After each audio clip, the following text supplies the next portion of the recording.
বেশিরভাগ মহিলা সরাসরি বলবেন না আমি তোমার প্রতি রোমান্টিকভাবে আগ্রহী নই।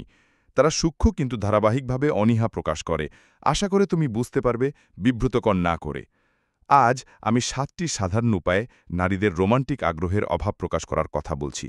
এটি বিচার বা সমালোচনা সম্পর্কে নয়, এটি যোগাযোগের ধরনগুলি বোঝার বিষয়, যাতে আপনি বুঝতে পারেন কেউ কখন সঠিক নয় এবং আপনার শক্তি এমন কারো দিকে নিয়ে যান যিনি সত্যিই আপনার সাথে থাকতে চান। আসুন এই যোগাযোগের ধরনগুলি সম্পর্কে সত্যে ডুব দেই। ১.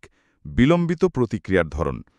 প্রথম স্পষ্ট সূচক হল প্রতিক্রিয়ার সময়, যা দেখায় যে আপনি তার যোগাযোগে অগ্রাধিকার পাচ্ছেন না। যখন কেউ সত্যিকার অর্থে আগ্রহী হয়, তখন তারা সাধারণত যুক্তিসঙ্গত সময়সীমার মধ্যে এবং উৎসাহের সাথে বার্তাগুলির প্রতিক্রিয়া জানায়। এখানে অনীহা দেখতে কেমন হয়? সে নিয়মিতভাবে সাধারণ বার্তাগুলির প্রতিক্রিয়া জানাতে অনেক ঘণ্টা বা দিন সময় নেয়। তার প্রতিক্রিয়াগুলি অদ্ভুত সময় আসে, যেমন সে উত্তর দিচ্ছে যখন তার আর কিছুই করার থাকে না। কথোপকথনগুলি একতরফা মনে হয়, কারণ আপনি সর্বদা শুরু করেন, তোমার সপ্তাহান্ত কেমন ছিল? এই ধরনের মৌলিক প্রশ্নের উত্তর দিতে আমার ১২ ঘণ্টা সময় লেগে যেত। এমন একজনের সাথে আমার এই অভিজ্ঞতা হয়েছিল। যখন সে উত্তর দিত, তখন তা ছিল সংক্ষিপ্ত এবং আর কোনো কথোপকথনের আমন্ত্রণ জানাত না। এদিকে আমি লক্ষ্য করলাম সে সারাদিন সোশ্যাল মিডিয়ায় সক্রিয় ছিল। প্যাটার্নটি স্পষ্ট হয়ে উঠল। আমি তার যোগাযোগে অগ্রাধিকার দেওয়ার মতো গুরুত্বপূর্ণ ছিলাম না। অবশেষে সে উত্তর দিয়ে ভদ্র ছিল, কিন্তু সময়ে তার আসল আগ্রহের মাত্রা দেখিয়েছিল।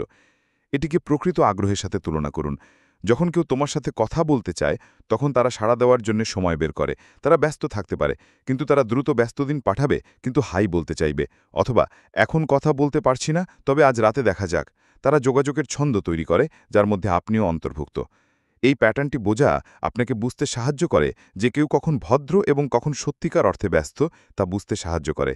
এটি ব্যক্তিগত নয়, এগুলি কেবল রোমান্টিকভাবে আগ্রহী নয়, এবং এটি পুরোপুরি ঠিক আছে। নাম্বার ২.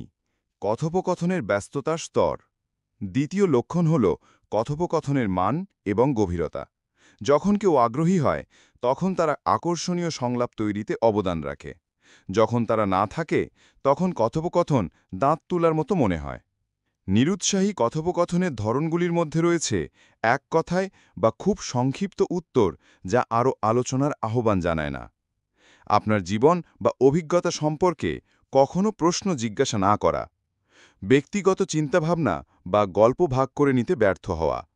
এমন কথোপকথন যা কখনো বিকশিত হয় না। পৃষ্ঠস্তরের বিষয় নয়। আমার মনে আছে, এমন একজনের সাথে কথা বলেছি যিনি আমার প্রশ্নের উত্তর দিতেন, কিন্তু কখনো কিছু জিজ্ঞাসা করতেন না। আমি যে বিষয়গুলি উত্থাপন করতাম, তার একটি ভদ্র কিন্তু ন্যূনতম প্রতিক্রিয়া পেত। সে কখনো নিজের সম্পর্কে তথ্য স্বেচ্ছায় দেয়নি বা আমার চিন্তাভাবনা সম্পর্কে কৌতূহল দেখায়নি। এর তুলনায় প্রকৃত আগ্রহের তুলনা করুন। সংশ্লিষ্ট ব্যক্তিরা পরবর্তী প্রশ্ন জিজ্ঞাসা করেন। তারা সম্পর্কিত অভিজ্ঞতা ভাগ করে নেন। তারা পূর্ববর্তী কথোপকথনের বিশদ বিবরণ মনে রাখেন। তারা নতুন বিষয়গুলি উপস্থাপন করেন এবং আপনার দৃষ্টিভঙ্গি সম্পর্কে সত্যিকার অর্থে আগ্রহী বলে মনে হয়। মূল কথা, পার্থক্য হল বিনিয়োগ। আগ্রহী ব্যক্তিরা আপনার সম্পর্কে আরও জানতে চায় বলে কথোপকথন তৈরিতে শক্তি বিনিয়োগ করে। আগ্রহী ব্যক্তিরা ভদ্রতার কারণে খুব কম অংশগ্রহণ করে, কিন্তু গভীর সংযোগকে উৎসাহিত করতে চায় না। এটি এমন কারো লাজুক বা অন্তর্মুখী হওয়ার কথা নয়, যারা সত্যি আরও ভালোভাবে জানতে আগ্রহী। ৩. প্রাপ্যতা এবং সময়সূচির ধরন। তৃতীয় সূচক হল তিনি কিভাবে পরিকল্পনা এবং প্রাপ্যতা পরিচালনা করেন। যখন কেউ আপনার সাথে সময় কাটাতে চায়, তারা তা সম্ভব করে তোলে। যখন তারা তা করে না, তখন সব সময় তাদের না পারার কারণ থাকে।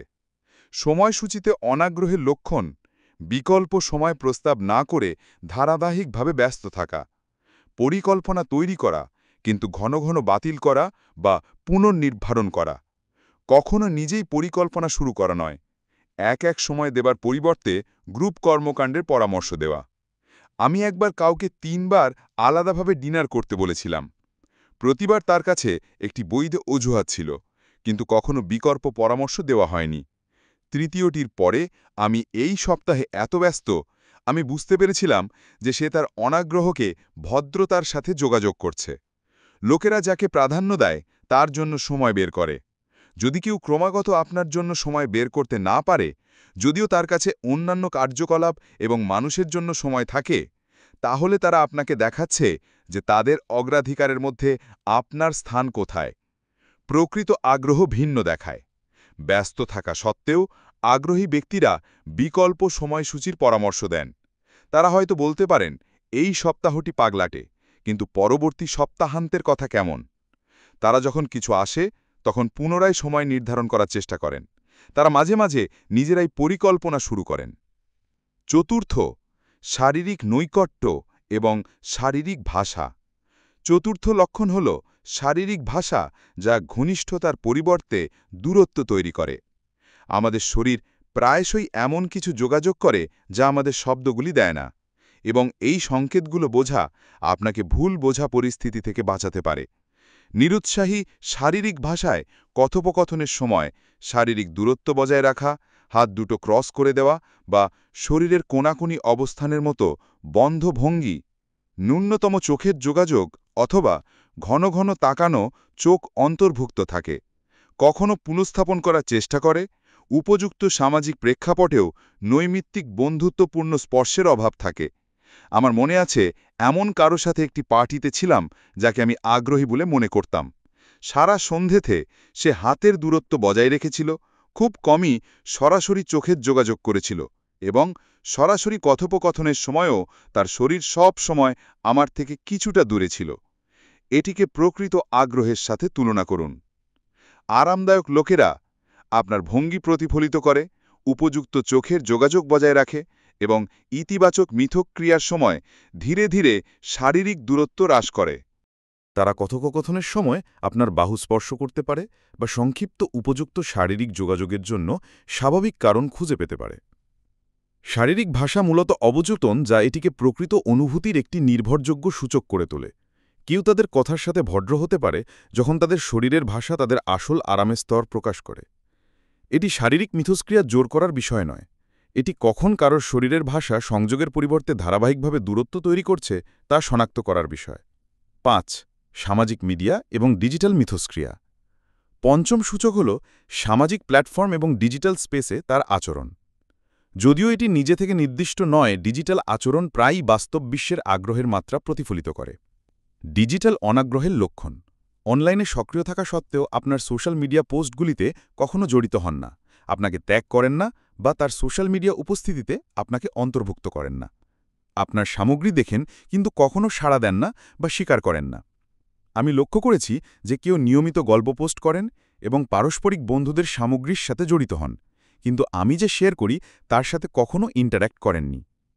যখন আমরা ব্যক্তিগতভাবে কথা বলি তখন তিনি বন্ধুত্বপূর্ণ ছিলেন, কিন্তু তার ডিজিটাল আচরণ দেখায় যে আমি এমন কেউ নই যাকে তিনি তার অনলাইন উপস্থিতিতে নিয়ে ভাবেন বা অন্তর্ভুক্ত করতে চান। এটি গুরুত্বপূর্ণ কারণ লোকেরা সাধারণত এমন লোকদের সামগ্রীর সাথে জড়িত থাকে যাদের তারা সত্যিই যত্ন করে বা যাদের সাথে সংযুক্ত থাকতে চায়। সম্পূর্ণ ডিজিটাল অনাগ্রহ প্রায়ই বাস্তব বিশ্বের অনাগ্রহকে প্রতিফলিত করে। আরও গভীরে যাওয়ার আগে আমি আপনার জন্য শক্তিশালী কিছু পেয়েছি। এটি একটি বিনামূল্যের ইবুক যার নাম দি অ্যাট্রাকশন হ্যান্ডবুক। ভিতরে আপনি শিখবেন কিভাবে তাকে কয়েকটি মনস্তাত্ত্বিক পদক্ষেপ ব্যবহার করে আপনার প্রতি আকৃষ্ট করা যায়।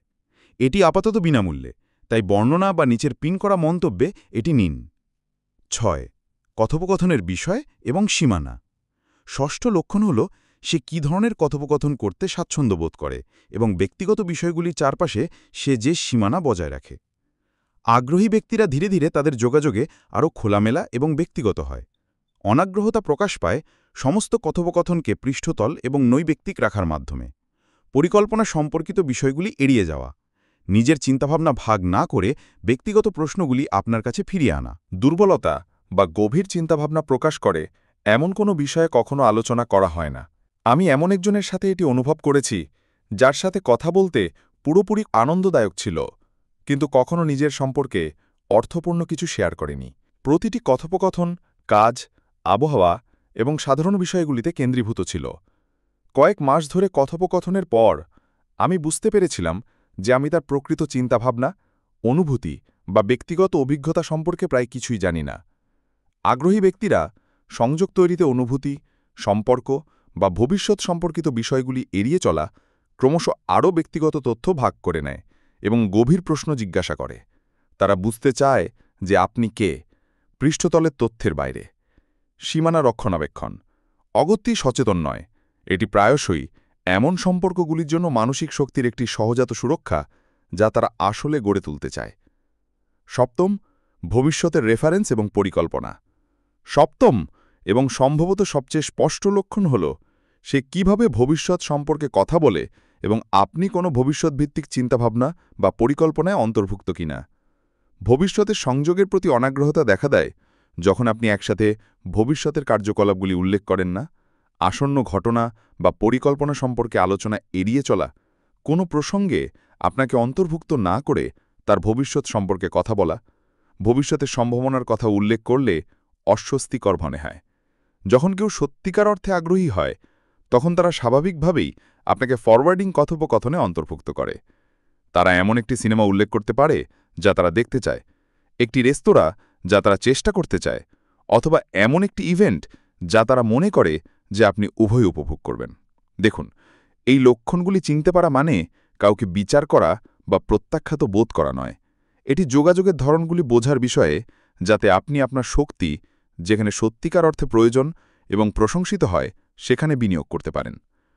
আমরা যে 7টি লক্ষণগুলি আলোচনা করেছি, বিলম্বিত প্রতিক্রিয়া, ন্যূনতম কথোপকথনের অংশগ্রহণ, সীমিত প্রাপ্যতা, দূরত্ব শারীরিক ভাষা, ডিজিটাল বিচ্ছিন্নতা, পৃষ্ঠস্তরের বিষয় এবং ভবিষ্যতের কোনো উল্লেখ নেই, এই উপায়গুলি হল মানুষ সদয় এবং শ্রদ্ধাশীল থাকার চেষ্টা করার সময় অনাগ্রহ প্রকাশ করে। যখন আপনি এই ধরনগুলি ধারাবাহিকভাবে দেখেন তখন এটি আসলে একটি উপহার। এর অর্থ হল আপনি আপনার মনোযোগ এমন একজনের দিকে পুনর্নির্দেশ করতে পারেন যিনি সত্যিই আপনার সাথে সংযোগ তৈরি করতে চান।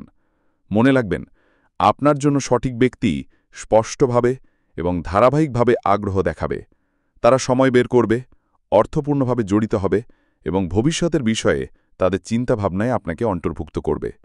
যখন আপনি সেই ব্যক্তিকে খুঁজে পাবেন তখন এই অনাগ্রহের লক্ষণগুলি অপ্রাসঙ্গিক হয়ে উঠবে, কারণ আপনি এমন একজনের সাথে বাস্তব কিছু গড়ে তুলতে দিকে মনোযোগী হবেন যিনি আসলে আপনার সাথে এটি তৈরি করতে চান।